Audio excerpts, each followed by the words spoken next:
We are live. Yes, we are. Veronica, thank you so much. I appreciate you. Um, we have Zachary and Kathy, Calvin. Hi, Thank you. Neurospicy. Um, Henriette. oh, yes, Jack.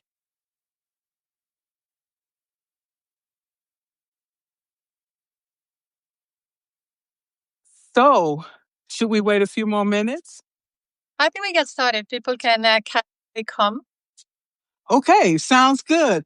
Um, Veronica, thank you so much for being here today. And we're talking about a very, very important topic, talking about entrepreneurs and uh, and the challenges they face. And the main thing is for us as entrepreneurs to get clarity around our business, right? Absolutely. So we chose this topic because we were discussing what is one of the biggest challenges that solopreneurs face. And we often think about technology and all these things, but really the one true thing that can help you unlock your mindset and your business is having clarity. So often we are writing to everyone. We don't really have clear direction with strategy. So we really wanted to focus on clarity and how to find your clarity as a solopreneur. Well, I can tell you, Veronica, that is a very challenging feat in itself because um, in April, I decided to take the early retirement. Okay. So I'm leaving the federal government after 39 years. And I'm like a fish out of water trying to figure out who am I? Okay. Much less who I serve. Okay. So we have to really come to terms with who we are. What are our values? What do we want in our life and our business? What's your thoughts on that? Absolutely. So, who you are, it's really about your values. And it might sound a little bit abstract, but I think it's important to bring it down to earth. What do we mean by values? And I like if you're in the audience, you can write this down. Like, what are some values? What are some things that matter to you? I actually have my little list here. One of the most important values for me is freedom. Freedom of time, freedom of money. I'm a mom, so freedom to have time with my family is another one of my big values. Community. Even though I'm a solopreneur, the word is misleading. No one does anything solo. If we're solo, we just stay where we are. That's why I'm here today with Margaret. So, community is another big one for me. Personal development, being multi passionate. I'm not a niche person. Some people think that I'm the Substack girl. I'm not. I've written 4 books. I do public speaking. I do coaching. I do cohorts. Margaret was actually one of my students. So, being multi passionate and not locking myself, suffocate outside a box. That's one of my values. Discipline. I'm not the person who's going to tell you, hey, work 2 hours a day and you'll have a 6 figure business. No, I work my ass off and I'm happy and proud to say that because I love what I do and it doesn't feel like work. So everyone is going to have different values, right? And the first thing is being clear on what your values are. And once you're clear on that, then you can make better decisions. In the case of Margaret, so you left your career 30 plus years. In my case, I used to be in the corporate world. One of the reasons why I left is because I felt that there was a misalignment between my values and what I was doing, especially when I became a mom. I Let's talk about my values. I didn't really have freedom anymore. If I wanted to see my girls' performance at school, I needed to get a day off. I might or might not get it. I wasn't really building a community, personal development to some extent. You're kind of waiting to the next promotion. And so very important to be aligned with your values. So I think that's a really important first step. So write down what matters to you and then try to build your solopreneur life around those things and not the other way around, because otherwise we end up leaving one rat race from the corporate world to at another rat race if you don't have freedom, if you don't have the things that matter to you. So number one step and tip to find clarity is be clear on your values and what matters to you. Absolutely, because we know it's easy to burn out here, okay, when you're working for yourself. Because when you're working for an employer, you've worked 40 hours and that's it, okay, a week. But when you're an entrepreneur, you always have to be on. You can never be off, okay? So because you have an invested interest in this business, you being authentic, people seeing you a certain way, and then if you're off and people will detect this and they will wonder what's going on, right? Because Absolutely. we have developed these relationships. Absolutely. And to take this a little bit farther, once you have your values, if they just stay there, it's like, oh, these are my values and I'm clear about them, but you don't do anything with them, it's not going to take you very far. And so now it's from this high level, right? Like we're now trying to land the plane. What do we do with these values? And to me, that brings the conversation to purpose. And that one thing that I really struggle with when I started, and I don't know if people who are watching today can relate to this. There was this dogma of finding a niche, and you have to find this one niche. And I find it really hard because sure, you can be Substack girl, or you can be the SEO guy, you can be the whatever that might be. But not everybody wants to be inside that cage. For me, for example, as someone who loves change. I love change. I've lived in 9 different countries, 4 continents. I'm always doing different things. I found that that was something that was very limiting, the whole niche thing. But of course, it's also very important to be clear and about clarity on who you want to help. And that's really your purpose. And so if you're finding difficult to find a niche, I'm going to give you a suggestion that really worked for me. And is leave aside the niche thing. Sure, think about the things that you like to talk about, but check the perspective and the lenses and focus on the people that you want to help. And when I made this change from the what to the whom, it was a complete game changer because I was really able to visualize the person that I wanted to help because that person was me 2 years ago. The person who is trying to start a new business, the person who's feeling lost, the person who has a lot of creativity, but they don't really know how to strategize that creativity, how to package it, how to monetize. And so what happened? All of a sudden, I was very clear on whom I wanted to help. And that meant that I could talk about different things. Some of my clients I help with writing books, publishing books. Michael Lim, who is actually on Substack as well, he got a book deal working together with me. You can also help people grow their Substack because for me, growing a Substack is really growing your community. So it's something that I've done, something that I'm doing both in English and Spanish. And so I'm trying to help people who want to grow do the same thing. And so back to the point, if a niche doesn't work, and for some people it definitely works, but if you feel that, oh, it's really not for me, I'm really struggling, focus on the people that you want to help. So who are those people? Describe them. For me, it's solopreneurs, writers, creators really want to take their creativity to the next level, who really want to turn their hobby into a business, into a lifestyle. Very, very clear on who that is. And I'm also very clear on whom I'm not helping. I'm not helping any more corporate leaders who want to go up in the corporate ladder. I've done that, but that's not the people that I'm targeting right now. So be very clear on whom you want to help and who you don't want to help, because otherwise, being Mother Teresa, being everywhere, and you lose focus. So that's a little bit about me. And Margaret, you're also very clear now on who you want to help, and we've been working quite a bit together. So maybe this can help you go through the exercise again. Well, yes. Um, the thing is, I started talking to women because working in a non-traditional field, okay, being in the underrepresented class, that's the people that I wanted to help. These are the most hardworking people in the world and don't get any recognition. They're ignored. They're passed up for promotions. And these underdogs, these are the people that I wanted to help because I went through the same journey.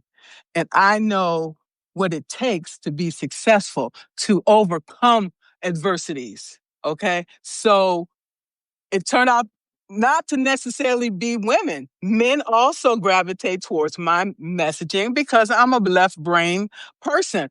That's why I worked in the government so well with systems and, developing people and developing genuine relationships. So I'm looking at the skills that I already have. How can I bring those skills and my gifts to to build this community? And I just now starting to figure that out because of all the other administrative things that came with running a publication. You have to put the structure in place first, and then that's how it worked for me. Okay. Now the bells are starting to click and things are starting to come into place. Love that. There are a couple of things that you mentioned that I think are quite interesting. One of them is how very often you evolve. You met started talking to women and women from underrepresented groups in particular, and that started to evolve. And now you talk to men as well. And that's the beauty of being a solopreneur, not static. And I really encourage people to have a growth mindset and explore different avenues. In my case, for example, I started talking much more about writing. I was a writer originally. My journey entrepreneur started writing. But what happened is afterwards, I started to have people who came to me and said, "Hey, would you coach me? I know that you publish a book, you self publish. Would you coach me how to self publish on Amazon? Would you coach me how to get published with Penguin, for example?" And it wasn't something that I had already planned because honestly, we're all figuring out what we're doing. Every day we're a little bit clear, but we're all on this journey towards clarity. It's a journey, right? It's not like you find clarity, it's here, I grab it. So we are developing it. And so I think it's important having this growth mindset that you explain very well on how you might start in one topic, in one community, and things might evolve. And I think that idea of changing, pivoting, growing is so critical to being a solopreneur. I tell you what, if I was still doing the same things that I was doing last year, I wouldn't be successful this year because what made you successful in the past is not what's going to make you successful today and definitely not what's going to make you successful in the future. So some examples of things that I've pivoted, things that I've launched. This year alone, I started doing live sessions. I think most of us did because I think it was only launched in 2025. So that's something new and it takes a lot of courage. Both Margaret and I were like, oh, we were so nervous before doing this. Will anyone show up? Well, 20 people have, 21. So that's a great thing. So taking risk, live sessions is one of them. Another one, for example, is launching Mastermind for my community. My founding members and one of them, and I see that there are a few who joined today, they told me, "Hey, Veronica, we like your community, but we're missing this sounding board. We're missing like this small group where we can brainstorm, we can collaborate, we can troubleshoot, we can find new partnerships." So again, it's something that I didn't have in 2024. I launched it in 2025, and now it's something that I do every quarter. So that's another initiative. One more in August, and again, Margaret is my number one promoter. She was one of the students of my first cohort, the Lemon Tree cohort, which again was something that I had never done before.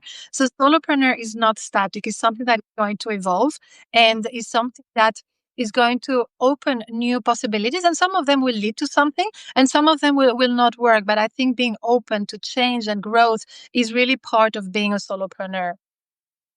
I couldn't agree more. I have things that I'm working on right now, but I have a vision on where I want to be 5 years, 10 years down the road. And I am planting those seeds. I am manifesting these things to come.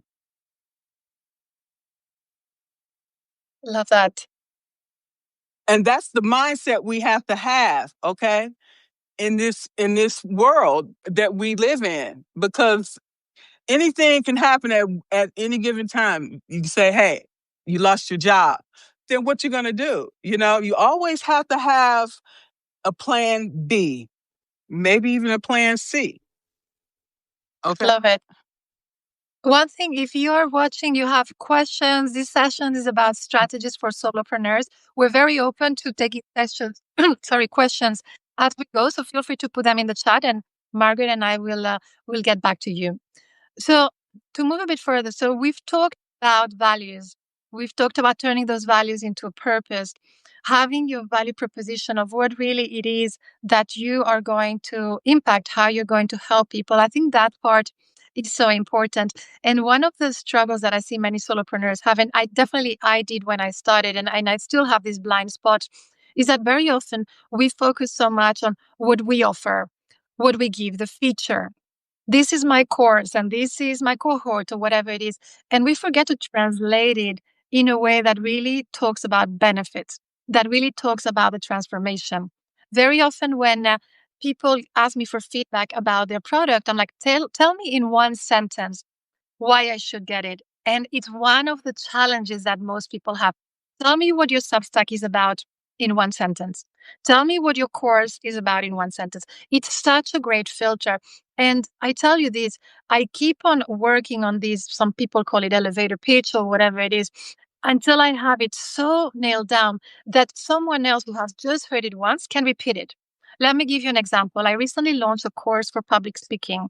It's actually on strategies for public speaking for creators and solopreneurs who want to grow, who want to monetize their work.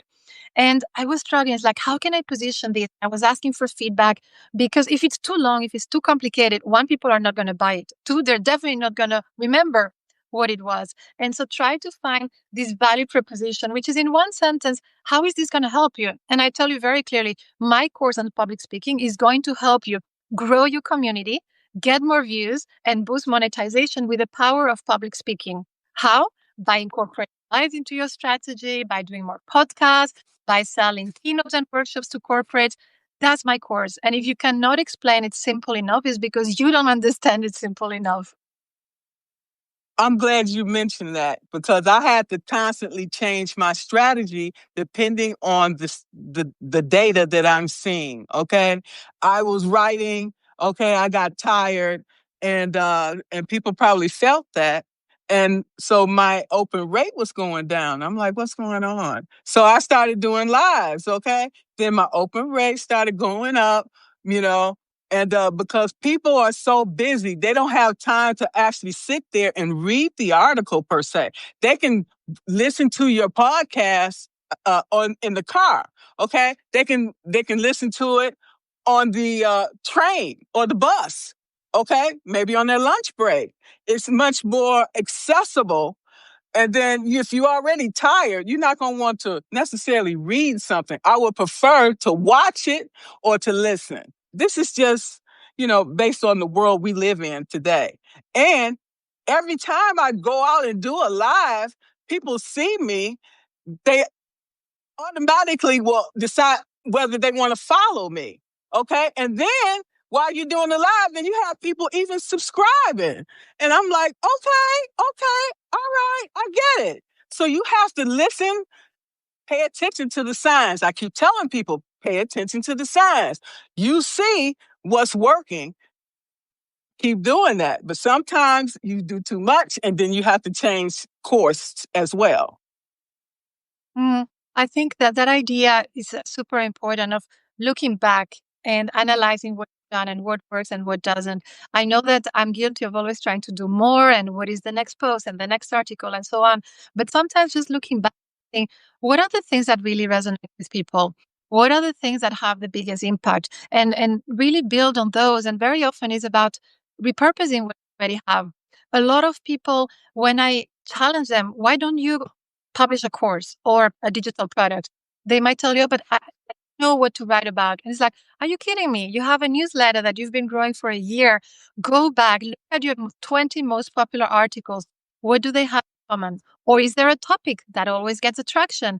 Perhaps it's talking about solopreneurs like we're doing today. Go back to your archive. You might have 10 posts that are talking about being a solopreneur, the mindset, the strategy, the challenges, and so on. There is your digital product. So I think this lateral thinking that you mentioned before and how to transfer skills, how to repurpose content is key.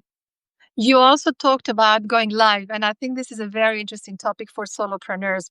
Live is one of these topics that is very creates a lot of debate, a lot of friction. A lot of people in my community tell me I hate lives, and a lot of other people tell me I love lives, and I'm like, look, it's about what your community loves. For me, it's like, of course, there are people who are not going to like lives, but there are a lot of people, as you said, who are busy. The format that they preferred is like a book. Do you prefer to read a paper book? I do. Some people prefer an ebook. My husband prefers the audio. Give people options. So I stopped asking myself, oh, do I love this or do I not love this? Of course, I want to do things that I like, but I also take into account what people in my community want, what they prefer. And that also helps you make a choice on what you can try and step out of your comfort zone. I couldn't agree more because by doing the lives, actually, and also being on IG, on Facebook, okay, and LinkedIn, where I already have warm leads, that I have built up over the course of my career. Use that. Work smarter, not harder. Okay, connecting back to these places. I'm bringing people into Substack. Okay, I'm not waiting for nobody to give me anything or wait till it fall out the sky. I'm going to get mine. Okay, that's what you got to do. Absolutely. One point that you just mentioned, I think is a nice side where you talk about all these different platforms, and a lot of people they do too much and they end up burned out and not necessarily having the results that they want. And I think it's important to go back to that clarity. A lot of people ask, "Monica, how many platforms are you? What do you do?" I used to be in different platforms. I used to be on Medium. I was on Twitter as well. It was a disaster. Then I was on Substack, LinkedIn. And at one point, and this is my strategy, everyone has a different strategy. I realized that I wanted to be more targeted and I wanted to be more focused. And this is what I did. Medium was not reliable for me. I quit. I had over 6,000 followers, over 600 articles, a lot. I said, no, not worth my time. X, it was not really for me, too toxic, not my style, goodbye. So now what I do is for my B2C. So when I'm talking to individuals, when I'm talking to solopreneurs, creators, creatives, I focus on Substack. When I'm talking to corporates, because I'm a public speaker. And so when I'm trying to target heads of HR, chiefs of people, chiefs of staff, learning and development teams, the people who have the money to hire me as a speaker, they're probably not going to be on Substack. They're going to be on LinkedIn. So if you look at my presence on LinkedIn, it's not completely different, but there you see Veronica speaker. Whereas if you go on Substack, you will see author, you will see coach, you will see strategist, writer, things that are really much more related to my strategy here. So my point is not that you can only be on one or two platforms, is that you have to be intentional. Why are you in a specific platform? What is it bringing to you? For me, Substack is really my platform for my community building. LinkedIn is for my business as a public speaker. Crystal clear. Well, the reason I did that is because, like I said, I have worked with a lot of people over the course of my career, and they're on Facebook. I didn't do it before I retired for obvious reasons. I don't want to, mix the two together, okay, for obvious reasons, to avoid any conflict of interest, okay? So now that I'm retired, I'm trying to figure out which platform is going to be better for me. I don't necessarily say it's all Substack, because me being a systemic team coach, I can also coach individuals and the team. Okay. So I'm not going to limit myself, business to business as well as individuals. That's the reason why I set myself up that way. So I'm not boxed in. Okay. I like it. And the one thing that's very important is also being aware that things and platforms and the digital world is changing all the time. I've been on Substack for a bit over 2.5 years now, and I've seen huge changes. There's more social media, there's more videos. But one big change that I see is that it was easier before to grow organically from within. And I can see this from my own numbers. I used to grow much more through recommendations alone, which are now like over 70% of my subscribers come through recommendations. But as the platform grows, it's harder to get more subscribers through recommendation because there are more people recommending more people. And so, yes, the pie is getting bigger, but we're also many more people. And so I do think it's smart to look at what are other channels that you can have out there that you can leverage to bring people into Substack, because I do think that is going to get harder and harder to grow organically. So it's a question that I ask myself as well. I can see the handwriting on the wall. That's why I felt that my numbers was going down, which they were. And so I'm like, okay, I have to diversify, because I'm down here, then YouTube is up. Okay. So I'm like, cool. And then I go over here. Okay. IG and Threads and Facebook is up. So I'm like, okay, I'm just going to continue to do this until I figure out, okay, what I'm supposed to put on the Facebook reel, what I'm supposed to put on this, what I'm supposed to put on there. And as I figure it out, then I can start, using Buffer. I can use Buffer to put all of these things in, okay? And then you can also use it to analyze the data, okay? Data is king. Without data, you don't know what the hell you're doing. Flat out. Absolutely. So one more topic that we wanted to talk about, and you just mentioned it, is we're doing all these different things. We have these different projects. We offer different products, services. We have community. And the topic of today is clarity.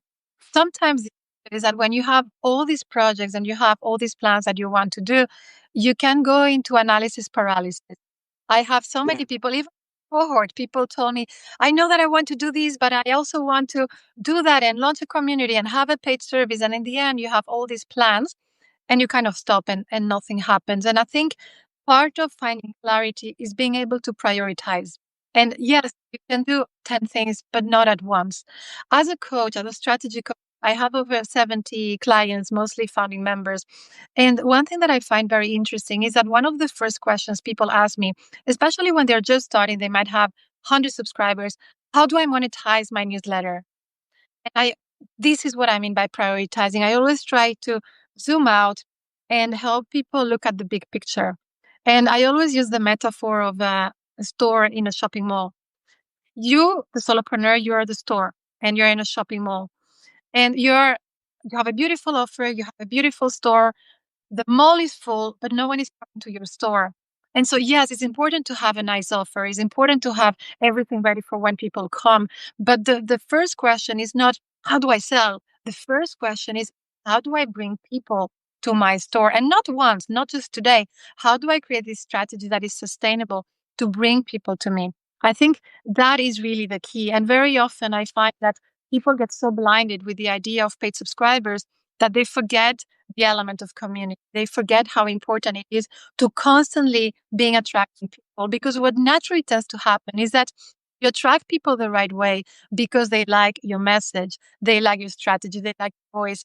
Chances are when you launch your product, and it doesn't have to be a paid subscription, it can be a cohort, it can be a course, whatever that might be, those people are already there. Those people have already built that trust with you. And so for me, the conversation and the prioritization is, how are you building community?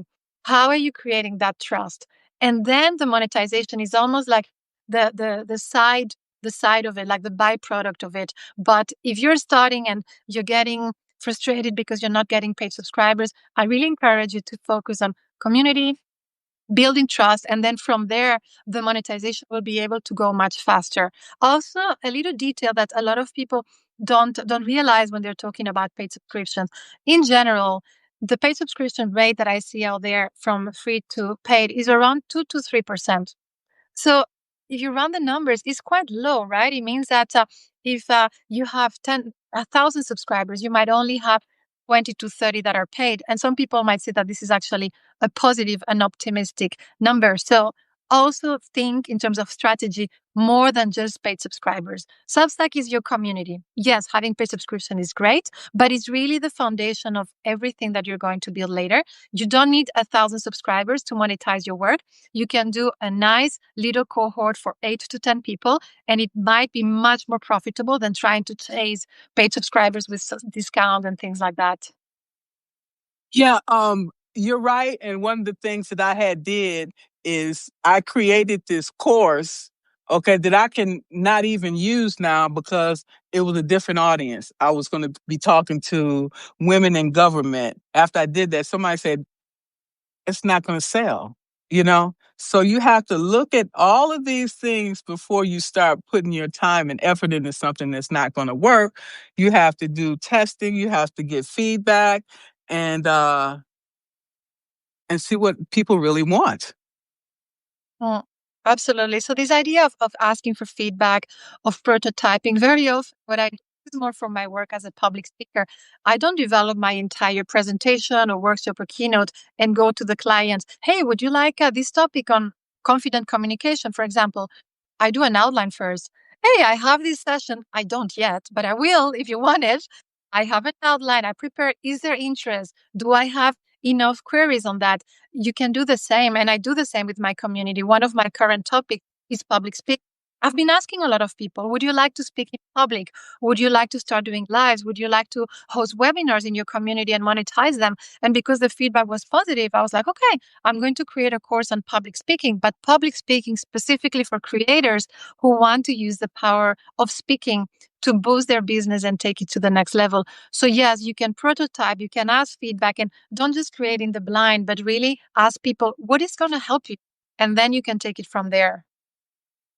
One of the things also I want to talk about, once we develop these products, we also have to go back in and make changes, because since I'm not sure, like of one of your courses, for example, Substack may have changed some things. You might have to go back and make those corrections and add that in, and whatever feedback you got from people, to keep, that's how you do that. 2.0, 3.0, that's another Yes, thing we have to take in consideration. yes, the evolution, of course, everything that we're doing. For example, this year in June or July, I launched a course called How to Win on Substack, and it was really based on what's happening on the platform today. January 1st, I'm going to review everything and say, okay, this is an update. This can go. This is more relevant now. So I think always keeping your eyes. We mentioned before how important it is to pivot and to course correct. And to wrap up the session, there's one point that is really important, and we've talked about it in a softer way about building community and so on. As a solopreneur, we're talking about strategies and finding clarity. How important it is to surround yourself with the right people and let the haters go. I think finding your crew, finding who you can collaborate with. Like I am collaborating with Mark. A couple of days ago, I collaborated with Derek Hooks, the irresistible writer. Tomorrow, I'm publishing a post for Magdalena Ponurska from my community, trying to really find those people who have similar values, who are really on the same direction, and so that you can really push each other up and lift each other up. I think that's so important. Margaret, you're doing a wonderful job at it, especially with your life. Thank you so much. I really appreciate that, Veronica. When I first got to Substack, you, I don't know how, but you and I connected, and we've been connected ever since. And so for me, there was no question that I was going to become a founding member of your group, because we are like-minded individuals. You're everything that I aspire to be. And so I would definitely, find a way to keep that founding membership because of the relationship we have developed. Okay, it's not a lot of people have products to sell, but it's the relationship that you build with people that it keeps the glue that keeps that relationship together. And I want to thank you for your friendship and for your mentorship. I really Thank you. do. And I think this is really both ways. And one of the questions that I get asked a lot in my communities, but how do I collaborate? How do I find partnerships? And it's an interesting question because sometimes we forget that the digital world is just like real life. How do you collaborate with someone that you haven't met? Sometimes I receive these messages from people that I've never met, are not part of my community. Hey, Veronica, do you want, can I write a guest post for my community for the Lemon Tree Mindset? Well, if we haven't built a relationship, or if you're a stranger asking me for a coffee, chances are I'm probably going to say no. However, the flip side, if you start to be visible in someone's community, like I just see, for example, Cynthia Lozada, she just joined. She's one of my members, both in the and the Spanish community. So people like Cynthia is like, oh, I recognize who she is. So when she sends me a message, it's not a stranger. It's someone who is already part of the community, someone who is already engaging with you. There is trust. And so start with trust. Start with really that abundance mindset. And one final tip on how to create partnerships, these collaborations like we are doing today, is always think on win-win. So often I see people, oh, I want to be a guest post. I want to be invited. I'm open to collaborations. What are you bringing to the table? What are you going to give? Because one thing that is for sure, and it's not only about being a creator, the more you give, the more you're going to receive. And so if you go with this abundance mindset of, hey, I have a small community, but this is what I can bring to you. I'm a public speaker. I see that you don't talk about this topic in your community. Would you be interested in having a webinar where I tell your community, your members, how to become a better speaker. And so make it interesting for them. It's about the other person and not only about you. And I think sometimes we forget about that. So today we're talking about clarity. We're talking about strategies for solopreneur. I do believe that collaboration is a huge piece of that. And it really starts with this abundance mindset of what's in it for the other person. I'm all about that, paying it forward. Okay. When I come to you, I probably already had paid for the subscription. Okay. That's showing you that I am seriously invested in you. So you will be much more uh, willing to help me. That's why I had so many subscriptions at the beginning, because I didn't know what the heck I was doing. And I knew that, okay, if I put myself in these positions with these powerful people, then they know that I'm serious. I come with my A game, okay? Or don't come at all. So when people come into my DMs and it's like they want to talk, you're not even a subscriber. Baby, you got to go. Okay, don't waste my time. I'm serious, because I'm here doing something positive, and I don't have much time left in this world, and I want to utilize it doing something positive, not taking me away from what I'm doing. Okay? So we have to have boundaries. Otherwise, we have chaos. Okay? Absolutely. So, Margaret, if you're okay, we can do a bit of a wrap up of the session to make sure that everyone is on top. Or is there something else that you wanted to add? Yeah, I did want to ask you about the affiliate program, okay? Because I think it's important for people to understand, as we talked about, you have this pie chart, okay? We can't put all of our eggs in one basket. The subscriptions is only a small piece. That's why you also do public speaking, you do all these other things. So if you could talk about that to give people some Sure. insight, that'd be great.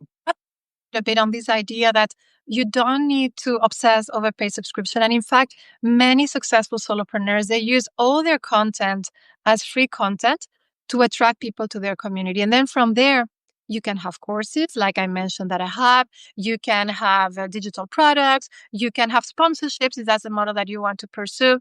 One that has worked very well for me, the affiliate program. And affiliate is really like a sales agent, basically someone who is going to promote your product or your service or your course, whatever that might be, and they get a commission. Now, the key for successful affiliate programs is that it has to be authentic. And so what I do is, instead of opening it to everyone, like, hey, you want to sell my products, here is a commission, I make sure that it's only people that I trust and people that have already gone through my courses. So, for example, if you've taken my course about how to grow on Substack, you liked it, you completed it, you felt that it added value to you, then you can become my affiliate. And what that means is that every time you sell a course because you liked it and you genuinely believe that it can help people in your community, you get a 40% commission. So that works extremely well both ways. If you're already a creator who has products and you want to be able to sell more, then it's a beautiful way to engage your community and turn them into sales ambassadors. On the flip side, maybe you're a new creator, you don't really have a digital library yet, but you want to boost your earnings. And so you can look at courses, products that you find interesting, take them yourself. And if there is something really that you liked, reach out to the creator. If you're taking your course today, if you're one of my students, reach out to me. Hey, Veronica, I really like your course. Can I become your affiliate? This is why I liked it. Why it will add value to my community. And that way, it's a win-win-win. The creator wins. The person, the affiliate also wins because you're able to boost your own earnings. But your community also wins because they are benefiting from a product that you genuinely believe is going to benefit them. I love that. Thank you so much.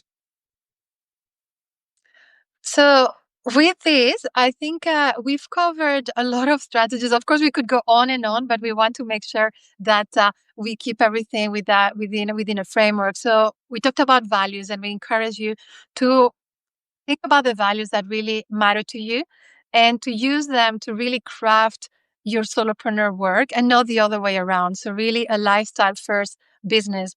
Then we talked about purpose. And if you're not a niche person like I'm not, how you can really focus on your purpose, who you want to help. That question is critical. Then we talked about the value proposition. Define in one sentence what you do, what impact you want to make. And we also talked about the importance of prioritizing. Yes, we all want to do a million things, but what is the one thing that is more important right now? Probably is about building your community. Probably is about attracting people to you and making sure that you create this trust before you sell anything. And the last piece is really about surrounding yourself with the right people, finding your tribe. In my case, it's about the lemon mindset. Margaret is about the empowered leader. So we hope that this gives you good ideas, strategies that you can take, you can customize, you can apply straight away. And this is it from me. So Margaret, any final words? I think you've done all that, okay? And I'm happy for that. And I want to thank everybody that joined today. And as soon as this has uploaded, it will be sent out for everyone. Thank you so much, Veronica. And I am so honored to walk this journey with you. Thank you, Margaret, and thank you, everyone. Ciao. Ciao.